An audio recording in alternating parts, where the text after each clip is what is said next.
وبركاته.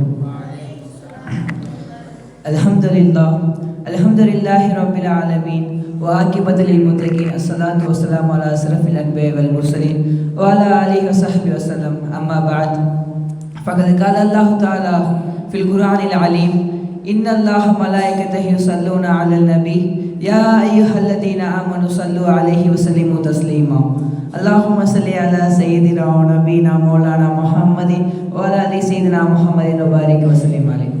وصدق الله العلي العليم. وقال نبينا صلى الله عليه وسلم: إذا جاء رمضان فتحت أبواب الجنة. وصدق رسولنا بالكريم. அல்ஹம்துலில்லாஹ். 7 வானங்களும் 7 பூமியும் படைத்து, பூமியை மட்டும் படைத்ததும் அல்லாமல் மனிதர்களை படைத்து அழகு பார்க்கக்கூடிய வல்ல ரஹ்மான் அவனுக்கே எல்லா புகழும் உரித்தாகட்டுமாக. அவனோட சாத்தியும் சமாதானமும் மக்கத்து கோமான் மதீனத்து சீமான், நம் உயிரிலும் உயிரான உயிரிலும் மேலான மக்கத்து கோமான் மதீனத்து சீமான் ரசூல் அக்ரம் ஸல்லல்லாஹு அலைஹி வஸல்லம் அவர்கள் மீதும், அவர்களை பின்பற்றி வாழ்த்திய உத்தம சக்தி சஹாபாக்கள், தாபியீன்கள், தபா தாபீன்கள், நாதாக்கள், சுஹதாக்கள், அவுலியாமார்கள், மேலும் நல் மஜ்லிஸில் அமர்ந்திருக்கும் நாம் நம் குடும்பத்தார்கள் மீதும் நம்ம சார்ந்தவர்கள் அத்தனை மீதும் அல்லாஹ்வின் சாத்தியும் சமாதானமும் என்றென்று நின்று நிலவட்டுமாக. ஆமீன். அல்ஹம்துலில்லாஹ். இன்னும் கூறிய காலங்களில் ரமலான் மாதத்தை அடைய இருக்கிறோம். இந்த ரமலான் மாதம் எப்படிப்பட்ட சிறப்பு வாய்ந்த மாதம். இந்த ரமலான் மாதத்தை பற்றி அல்லாஹ் தஆலா குர்ஆனில் என்ன கூறியுள்ளான், ரசூல் ஸல்லல்லாஹு அலைஹி வஸல்லம் குர்ஆன் ஹதீஸில் என்ன கூறியுள்ளார்கள். அல்லாஹ் தஆலா தன் குர்ஆனில் கூறியுள்ளான், சூரத்துல் பக்ராவில், இந்த குர்ஆன் ரமலான் மாதத்தில் தான் அருளப்பட்டது. அது மனிதர்களுக்கு நேர்வழி காட்டும், நேர்வழி தெளிவாக கூறும், பொய்யை விட்டு உண்மையை பிரித்து காட்டும். உங்களில் அந்த ரமலான் மாதத்தை அடைபவர் நோன்பு நோக்கட்டும் என்று அல்லாஹ் தஆலா கூறியுள்ளான். இதில் பார்க்க வேண்டியது 2 விஷயம். முதல் விஷயம் என்னவென்றால், குர்ஆன் என்பது எப்படிப்பட்ட சிறப்பு வாய்ந்த ஒன்று. அந்த குர்ஆன் இறங்கிய மாதம் இந்த ரமலான்.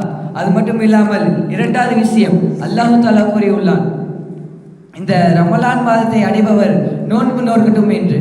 நாம் இந்த மதசாலை ஓதிட்டு இருக்கோம். இந்த மதசாலை இருக்காண்டி நோன்பு வைக்கணும், தாரிக்கு சொல்லிட்டாங்க நோன்பு வைக்கணும் இல்லாமல் நம்ம மறுமைக்கு நாளுக்காண்டியும் நம்ம நன்மைகளுக்காண்டியும் நோன்பு நோக்கணும்.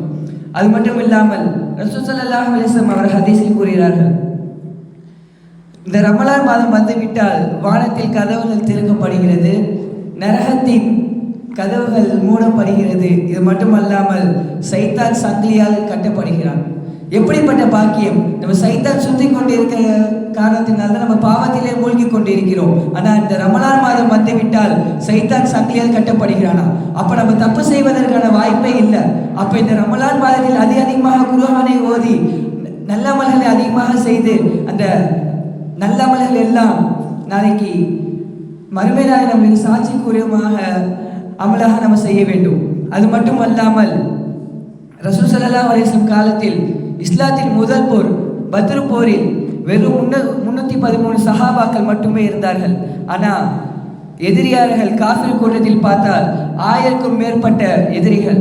ஆனால் அந்த பத்ர் போர் நடந்த மாதம் ரமலான். இதை ரசூல் ஸல்லல்லாஹு அலைஹி வஸல்லம் துஆ கேட்டாங்க, கேட்காத 2வது விஷயம். ஆனால் சஹாபாக்கள் நோன்புற்ற நிலையில் போர் செய்தார்கள். அதுக்கான வெற்றியை அல்லாஹ் தஆலா தந்தான். எனவே வரக்கூடிய இந்த ரமலான் மாதத்தில் அடையக்கூடிய பாக்கியத்தை வல்ல ரஹ்மான் உங்களுக்கும் எனக்கும் தந்த அருள் புரிவானாக. வாஹிதானா அல்ஹம்துலில்லாஹி ரப்பில் ஆலமீன். அஸ்ஸலாமு அலைக்கும் வரஹ்மத்துல்லாஹி வபரகாத்துஹு.